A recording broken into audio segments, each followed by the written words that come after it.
Canto VIII. Phlegius, Filippo Argenti, the gate of the city of Dis. I say, continuing, that long before we to the foot of that high tower had come, our eyes went upward to the summit of it. By reason of two flamelets we saw placed there, and from afar another answer them, so far that hardly could the eye attain it. And to the sea of all discernment turned, I said, What saith this, and what respondeth that other fire? And who are they that made it?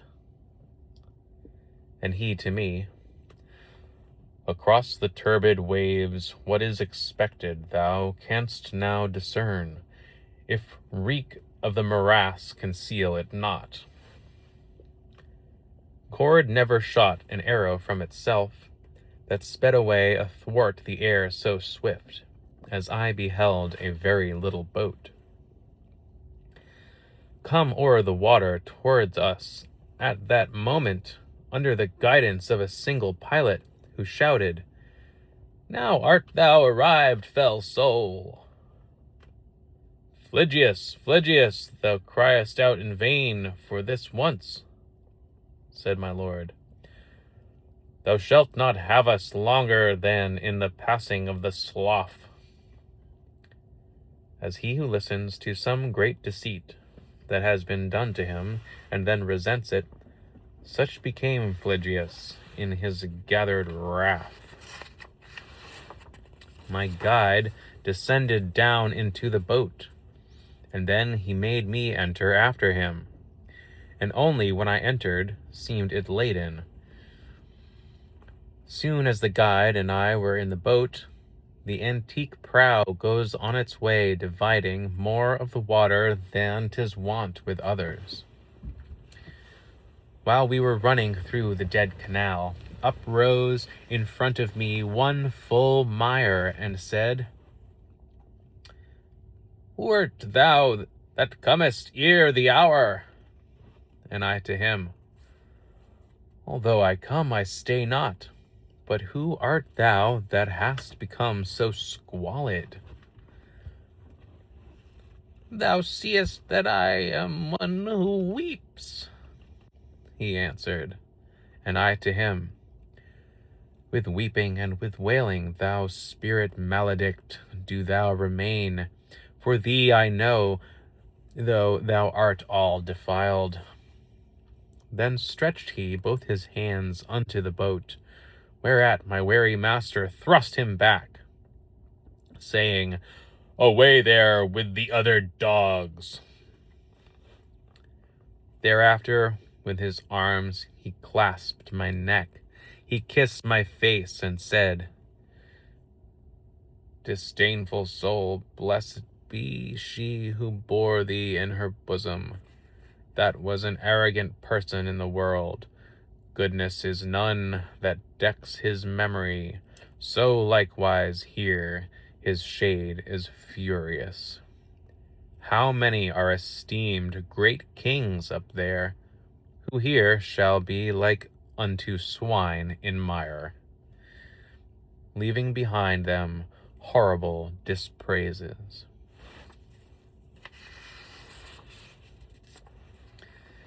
And I, My master, much should I be pleased if I could see him soused into this broth before we issue forth out of the lake.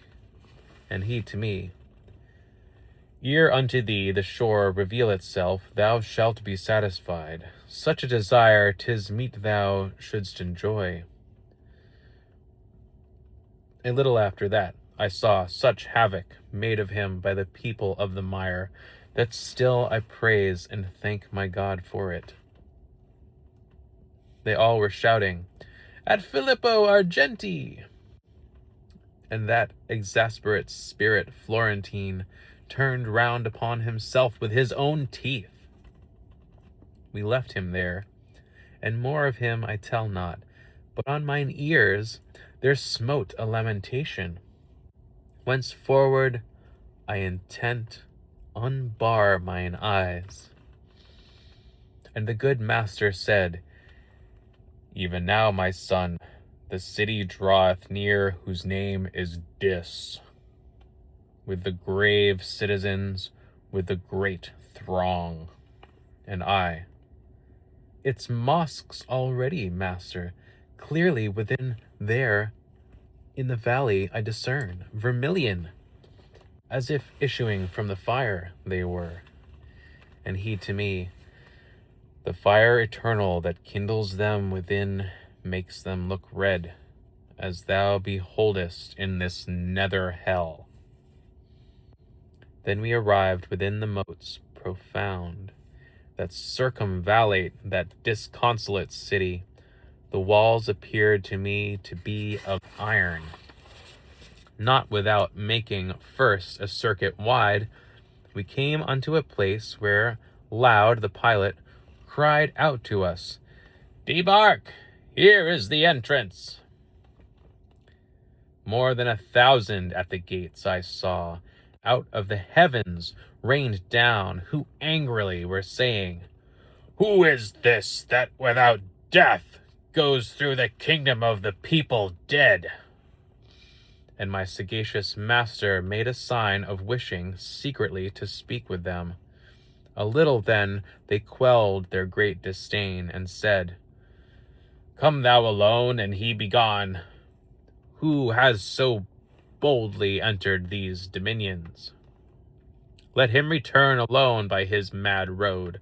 Try if he can, for thou shalt here remain, who hast escorted him through such dark regions. Think, reader, if I was discomforted at utterance of the accursed words, for never to return here I believed.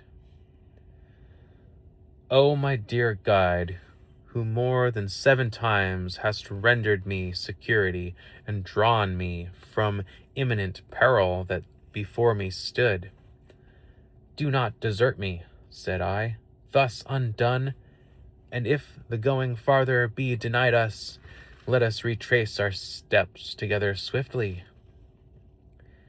And that Lord, who had led me thitherward, said unto me, Fear not, because our passage none can take from us. It by such is given. But here await me, and thy weary spirit, comfort and nourish with a better hope. For in this nether world I will not leave thee.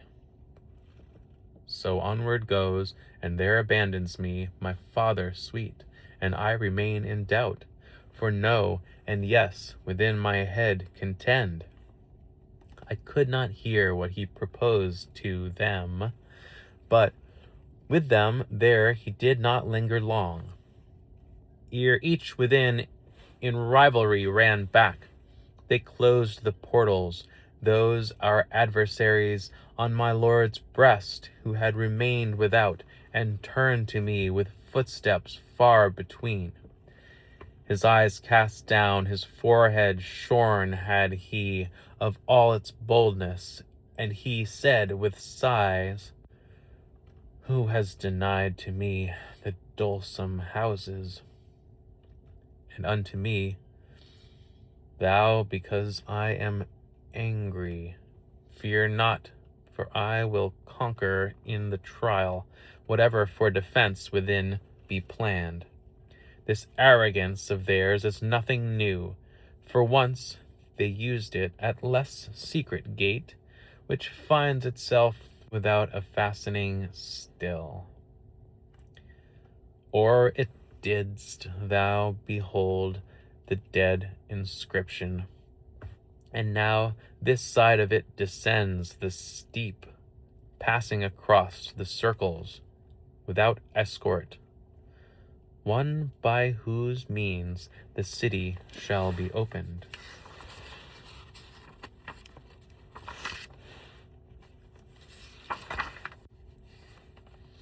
The antique prow goes on its way, dividing more of the water than 'tis wont with the others.